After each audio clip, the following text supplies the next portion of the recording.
रोजाना सबसे पहले मन्नत सीरियल देखने के लिए हमारे चैनल को सब्सक्राइब करें। एपिसोड के स्टार्टिंग में हम देखते हैं विक्रांत मन्नत के पीछे पीछे जाता है। वो वहाँ पर सोच रहा होता है कि ये मन्नत ही होगी। विक्रांत उस लड़की को देखता है। जैसे ही वो लड़की पीछे मुड़कर देखती है तो वो मन्नत नहीं होती। विक्रांत सोच रहा होता है कि यहाँ पर सिर्फ मन्नत थी या फिर मैं ये सब कुछ इमेजिन ही कर रहा हूँ। मुझे तो ऐसा ही लगा कि मैंने मन्नत को यहाँ देखा है। यहीं पर हम मन्नत को देखते हैं, वो पास में ही होती है। वो सोच रही होती है कि मुझे ऐसा क्यों लग रहा है कि विक्रांत मेरे आसपास है। वो सोचती है कि शायद मेरा वहम होगा, क्योंकि विक्रांत तो मुंबई में है, वो यहाँ आ ही नहीं सकते। मन्नत पलट कर देखने वाली होती है, तभी यहाँ पर रोनी आ जाता है। वो मन्नत को बुला लेता है तो मन्नत रोनी के पास चली जाती है और ऑटो में बैठ जाती है। मन्नत और रोनी वहाँ से चले जाते हैं। इधर हम विक्रांत को देखते हैं। विक्रांत बहुत ही परेशान सा होता है। तभी उसके पास यशिका आती है। यशिका बोलती है कि विक्रांत तुम ठीक तो हो ना। विक्रांत बोलता है मैं ठीक हूँ। यशिका बोलती है लेकिन क्या हुआ। विक्रांत बोलता है कि मुझे ऐसा लगा कि मैंने किसी जाने पहचाने इंसान को यहाँ पर देखा है। यशिका बोलती है विक्रांत तुम यहाँ पर पहली बार आए हो इंदौर, तो तुम्हारा यहाँ पर कोई जानकार कैसे हो सकता है, शायद तुम्हें वहम हुआ होगा। इधर कुमार बोल रहा होता है कि सर हमें चलना चाहिए। ऐश्वर्या भी सोच रही होती है कि विक्रांत ने ऐसा यहाँ पर क्या देख लिया कि ये इतना ज़्यादा परेशान हो गया। विक्रांत ने यहाँ पर किसको देखा होगा। इधर हम बंटी और दुआ को देखते हैं। बंटी दुआ को बोल रहा होता है कि सुबह तुम्हारी बस कितने बजे की है। दुआ बंटी को बताती है कि सुबह की बस है ना वो 6 बजे की है और मम्मा है ना वो 6 बजे उठ जाती है। मुझे मम्मा से पहले उठना होगा और घर से निकलना होगा। तेरी ने दुआ को सेफ्टी के लिए जो भी सारी चीज़ें दी थी, दुआ उन सबको बैग में डाल रही होती है। बंटी बोलता है कि दुआ तू मुझे ये बता, तू सेब बनने के लिए जा रही है या फिर किसी एडवेंचर पे जा रही है, इन सब चीज़ों की क्या ही ज़रूरत है। तो वह बोलती है बुद्धू तू कुछ भी नहीं समझता है। देख मैं मुंबई पहली बार जा रही हूँ। वैसे तो मुंबई सेफ जगह है, लेकिन हो सकता है कि इन सब चीज़ों की मुझे ज़रूरत पड़ जाए, क्योंकि मैं अकेले ही तो जा रही हूँ ना। बंटी हंसने लग जाता है। बोलता है कि दुआ तुझे इन सब चीज़ों की क्या ही ज़रूरत है, तू तो स्ट्रॉन्ग भी है, ब्रेव भी तो है। दुआ बोलती है कि हाँ मुझे भी बाबा की तरह सेल्फ डिफेंस आता है ना। बंटी बोलता है कि सेल्फ डिफेंस क्या होता है। दुआ बंटी को नीचे गिरा देती है। वो बोलती है कि सॉरी तुम्हें लगी तो नहीं ना। बंटी बोलता है नहीं नहीं मुझे नहीं लगी, वैसे तू पक्का मिशन मुंबई पूरा ही कर लेगी। दुआ बहुत ज़्यादा खुश हो जाती है। वो बोलती है कि हाँ कल मैं मैजिक सेफ स्टार से जो मिलने वाली हूँ। आगे हम विक्रांत और बाकी के लोगों को देखते हैं। कुमार विक्रांत को बता रहा होता है कि सर हमारे दर्शन तो अच्छे से हो गए हैं, लेकिन जो एयरलाइंस की फ़्लाइट है ना उन लोगों ने फ़्लाइट्स को कैंसिल कर दिया है। हम लोग मुंबई फ़्लाइट से नहीं जा पाएंगे, लेकिन आप फिक्र मत कीजिए, हम लोग जल्दी ही वहाँ पहुँच जाएंगे। विक्रांत बोलता है कि हमें वहाँ जल्दी पहुँचना ही होगा। कंपटीशन जल्दी ही होने वाला है और जो हमारे चीफ गेस्ट्स होंगे वो भी तो वहाँ पहुँचने वाले होंगे। विक्रांत बोलता है कि हमारा वहाँ पर टाइम पर पहुँचना बहुत ही ज़्यादा ज़रूरी है। कुमार बता रहा होता है कि सर मैंने होटल रूम बुक कर दिया है, हम लोग सुबह है ना जल्दी जल्दी ही यहाँ से निकल जाएंगे। विक्रांत बोलता है कि तुम्हें पता है ना हमारा वहाँ पहुँचना बहुत ज़्यादा ज़रूरी है। कुमार बोलता है कि हाँ सर मैं समझ रहा हूँ। आरजू यशिका कुमार तीनों वहाँ से चले जाते हैं। इधर विक्रांत हाथ जोड़ता है और प्रे कर रहा होता है कि मुझे पता है आप हमेशा है ना सबकी भलाई के लिए कुछ ना कुछ करते हैं, लेकिन मेरे दिल में जो दर्द है ना मैं उसके साथ ज़्यादा नहीं जी सकता। प्लीज़ मुझे इस दर्द से आज़ाद कर दीजिए। तभी विक्रांत के सामने एक साधु आते हैं। वो बोल रहे होते हैं कि जय महाकाल, बेटा तुम्हारी जो भी मन्नत है ना वो उनके पास पहुंच ही जाएगी और जो तुम्हारा है ना वो तुम्हारे पास लौट कर आ ही जाएगा। इसके बाद वो विक्रांत को एक फूल देते हैं और वहाँ से चले जाते हैं। आगे हम दुआ को देखते हैं जो अपनी नोटबुक में कुछ लिख रही होती है। वो लिख रही होती है कि माँ बाबा मुझे पता है कि आप दोनों है ना मुझसे बहुत ज़्यादा प्यार करते हो। आप लोगों की मॉर्निंग है ना वो दुआ को देख कर ही होती है, लेकिन आज है ना आप मुझे नहीं देख पाओगी, क्योंकि है ना मैं मुंबई जा रही हूँ कंपटीशन के लिए। प्लीज़ आप लोग गुस्सा मत होना। मुझे पता है आपको बिल्कुल भी अच्छा नहीं लगेगा, और मम्मा तो मेरे लिए कंपटीशन के लिए मानी भी नहीं थी, इसीलिए मैं आपको बिना बताए यहाँ से जा रही हूँ। मैं जो कुछ भी कर रही हूँ हमारी फैमिली के लिए कर रही हूँ, और जब मैं कंपटीशन जीत जाऊँगी ना तो नानी का ट्रीटमेंट भी हो जाएगा। मम्मा मेरी बस सुबह 6 बजे की है और मुझे पता है आप मुझे ढूंढने के लिए ज़रूर आओगे। जहाँ पर कंपटीशन हो रहा है ना उस जगह का नाम मेज़बानी है। मैं मेज़बानी जा रही हूँ कंपटीशन के लिए। मुझे पता है आप मुझे ढूंढने के लिए वहाँ ज़रूर पहुँच जाओगे। मम्मा मैंने पापा जी को तो सॉरी बोल दिया है, प्लीज़ आप भी मुझे माफ़ कर देना, मैंने आपसे झूठ बोला था ना। मम्मा मैं आपका और बाबा का फेस देखना चाहती हूँ। जब मैं जीत जाऊँगी ना तो मैं देखना चाहती हूँ कि बाबा मुझ पर प्राउड फील करते हैं और आपको भी बहुत ज़्यादा खुशी होंगी। तो अपनी नोट बंद करके रख देती है। तभी यहाँ पर मन्नत पहुँच जाती है। मन्नत बोलती है कि वाह दुआ, पूरा दिन बर्बाद करने के बाद तुम इस टाइम पर किताब लेकर बैठी हो। दुआ बोलती है कि मम्मा मुझे आपका समझ नहीं आता, जब पढ़ती हूँ तो आप बोल रहे हो कि अभी किताब लेकर बैठी हूँ, और जब मैं नहीं पढ़ती हूँ तब आप मुझे बोलते हो कि पढ़ते रहो पढ़ते रहो। मम्मा मुझे तो समझ नहीं आ रहा दुआ करे तो क्या करे। मन्नत दुआ को बोलती है कि दुआ ड्रामा ना करे, दुआ अगर कुछ करे तो दूध पी ले चुपचाप। तो एक बार में ही पूरा का पूरा ग्लास दूध पी जाती है। मैंने तो बहुत खुश हो जाती है और वो हैरान भी होती है। वो बोलती है क्या बात है, आज एक बार में ही सारा का सारा दूध खत्म कर दिया और तुमने ड्रामे भी नहीं किए। क्या बात है, तुम मेरी अच्छी बेटी बन रही हो। और वैसे ये जादू हो कैसे गया है। तो वह बोलती है कि कल आप मेरे साथ नहीं होगी। मन्नत बोलती है क्या। तो वह बोलती है मतलब मैं ये बोल रही हूँ कि अगर कल को मैं बड़ी हो जाऊंगी ना, तब आप मेरे साथ नहीं रहोगी तो मुझे तो अपना ख्याल खुद से रखना होगा ना। मैंने तो बोलती है अच्छा, तो फिर मम्मा का ख्याल कौन रखेगा। तो वह बोलती है आपके साथ बाबा है ना, बाबा आपका ख्याल रखेंगे। बाबा आपका ख्याल रखेंगे और मैं अपनी पढ़ाई पूरी कर लूँगी। मन्नत बोलती है अच्छा, तो आपने और बाबा ने मिलकर इतनी सारी प्लानिंग कर ली है। मन्नत बोलती है और मुझसे कुछ पूछा भी नहीं। तो वह बोलती है कि हाँ, हमने बहुत सारी प्लानिंग कर ली है और हर प्लानिंग में आप भी हो।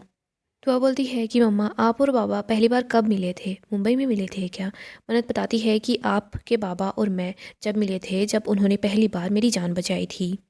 तो वह बोलती है फिर मम्मा आपकी और बाबा की शादी कब हुई। मन्नत याद करती है कि उसकी और विक्रांत की शादी हुई थी और कैसे उन दोनों ने चुपके से शादी की थी। मन्नत बोलती है कि लेट हो गया है, काफ़ी ज़्यादा सो जाते हैं। तो वह बोलती है कि मम्मा आप शर्मा रहे हो।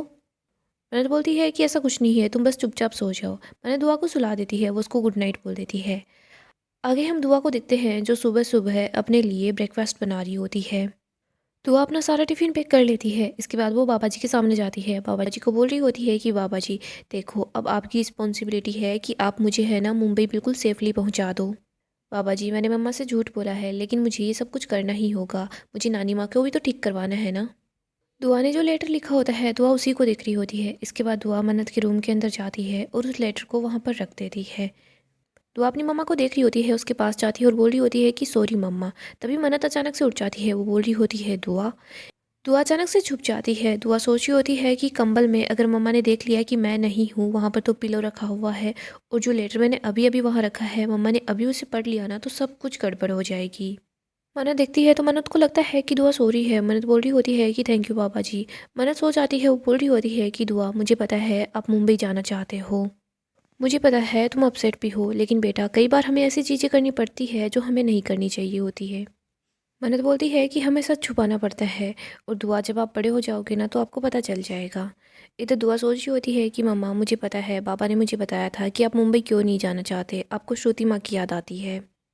मम्मा मुझे पता है आप मुंबई से हेट करते हो, लेकिन आप जब मेरा लेटर पढ़ोगे ना, तो आपको समझ आ जाएगा कि मैं मुंबई क्यों जाना चाह रही हूँ। इसके बाद दुआ वहाँ से निकल जाती है। सुबह हम मन्नत को देखते हैं, वो किचन में आती है। वो यहाँ पर धैर्य को देखती है। वो बोलती है कि आप नाइट ड्यूटी से आ गए। धैर्य बताता है हाँ। मन्नत बोलती है कि चलो खाना मैं बना देती हूँ। धैर्य बोलता है कि मैं बना रहा हूँ ना। धैर्य बोलता है सब ठीक है ना। मन्नत बोलती है कि हाँ सब ठीक है। मन्नत बोलती है कि मैं नाश्ता बना लेती हूँ। मन्नत ब्रेड निकालती है। वो देखती है कि ब्रेड तो सारी की सारी ख़त्म हो चुकी है। मन्नत बोलती है हम कल ही तो लेकर आए थे। धैर्य बोलता है कि बंटी आता रहता है ना, तो शायद बंटी ने खा ली होगी। धैर्य और मन्नत दोनों किचन में काम कर रहे होते हैं। आगे हम दुआ को देखते हैं जो बस स्टैंड पहुँच जाती है। तो आप बस स्टैंड पर एक औरत से पूछ लेती है कि टिकट कहाँ पर मिलेगी। तो आप टिकट लेने के लिए जा रही होती है। तभी वो एक रोते हुए बच्चे को देखती है। उसके पास उसकी माँ भी होती है। वो औरत लोगों को बोल रही होती है कि कुछ तो दे दो, बच्चा रो रहा है, खाने के लिए कुछ दे दो। तो आप सोच रही होती है कि मम्मा बोलती है कि कोई भूखा होता है ना, तो उसे खाना देना अच्छा होता है और मेरे पास तो बहुत सारे पैसे हैं, मैं उनको 20 रुपये दे दूँगी ताकि वो लोग बिस्किट खा ले। दुआ उस बच्चे के पास जाती है, उस बच्चे को 20 रुपए दे देती है। इसके बाद वो अपने टिफ़िन से खाना भी उसको दे देती है। इधर वो औरत देखती है कि दुआ के पर्स में काफ़ी सारे पैसे हैं, तो वो औरत चुपके से दुआ का पर्स ही वहाँ से गायब कर देती है।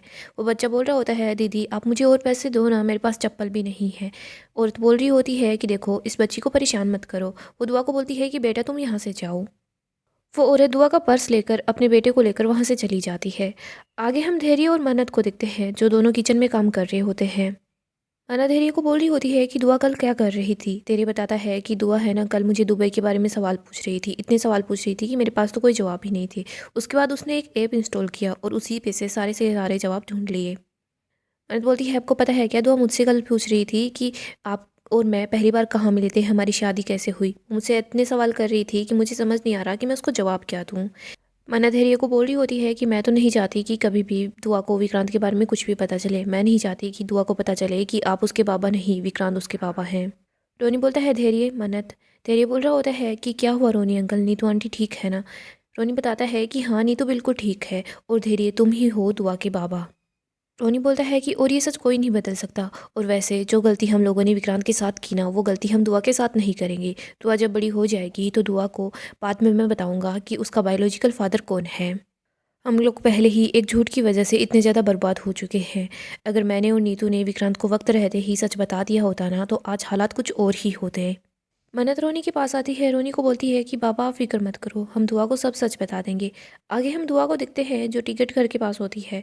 बोल रही होती है कि आप मुझे एक मुंबई की टिकट दे दो। टिकट देने वाला आदमी बोलता है कि बेटा आप अकेले हो क्या। दुआ बोलती है कि आप मुझे बस एक टिकट दे दो। वो बोल रहा होता है कि 1500 रुपये दे दो। दुआ बोलती है कि इंटरनेट पर तो सिर्फ 1300 रुपये की बता रही थी टिकट। वो आदमी बोल रहा होता है कि इंटरनेट की दुनिया और असल दुनिया में फ़र्क होता है, आप मुझे 1500 रुपये दे दो। तो अपना बैग निकालती है। अपने बैग में पर्स ढूंढ रही होती है, लेकिन उसको उसका पर्स ही नहीं मिलता। तो सोच रही होती है कि मेरा पर्स कहाँ पर चला गया। सो गाइस, डेली अपडेट के लिए आप हमारे चैनल को सब्सक्राइब करें, साथ ही साथ वीडियो को भी लाइक कर दें। गाइस, अपकमिंग एपिसोड काफ़ी ही ज़्यादा धमाकेदार होने वाला है। अपकमिंग एपिसोड में हम देखेंगे मन्नत काफ़ी ज़्यादा परेशान होती है। मन्नत को पता चल जाता है कि दुआ घर पर नहीं है। धैर्य और मन्नत दोनों ही दुआ को लेकर परेशान हो जाते हैं। मन्नत दुआ का लिखा हुआ लेटर देखती है तो मन्नत को पता चलता है कि दुआ है ना, वो मुंबई जा रही है, वो भी मेज़बानी के अंदर। मन्नत सोच रही होती है कि मैं तो नहीं चाहती कि कभी भी दुआ और विक्रांत का आमना सामना हो, लेकिन दुआ तो वहीं पर जाने वाली है।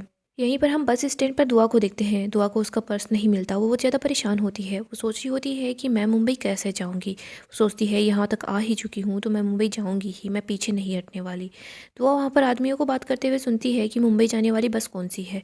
दुआ सोच लेती है कि वो है ना ऊपर की तरफ ही बैठ कर चली जाएगी, तो उसे कोई टिकट भी नहीं मांगेगा। यहीं पर हम विक्रांत को देखते हैं। विक्रांत के साथ यशिका, आरजू और कुमार होते हैं। ये लोग भी मुंबई जा रहे होते हैं। इनको कोई भी टैक्सी नहीं मिलती और ना ही फ़्लाइट मिलती है, तो ये लोग भी बस के थ्रू ही मुंबई जाते हैं। यहीं पर दुआ विक्रांत से पहली बार मिलती है। दुआ विक्रांत की हेल्प करती है। दुआ और विक्रांत दोनों साथ होते हैं। सो दोस्तों, नेक्स्ट एपिसोड काफ़ी ही ज़्यादा इंटरेस्टिंग होगा। फाइनली दुआ और विक्रांत एक दूसरे से मिल लेंगे और यहीं पर मन्नत अपनी बेटी को ढूंढने की कोशिश करती है, लेकिन उसको दुआ के बारे में कुछ भी पता नहीं लग पाता। तो जल्दी ही मन्नत भी मुंबई पहुंच जाएगी अपनी बेटी को वापस लाने के लिए। सो दोस्तों, ऐसे ही अपडेट के लिए आप हमारे चैनल को सब्सक्राइब करें, साथ ही साथ वीडियो को भी लाइक कर दें।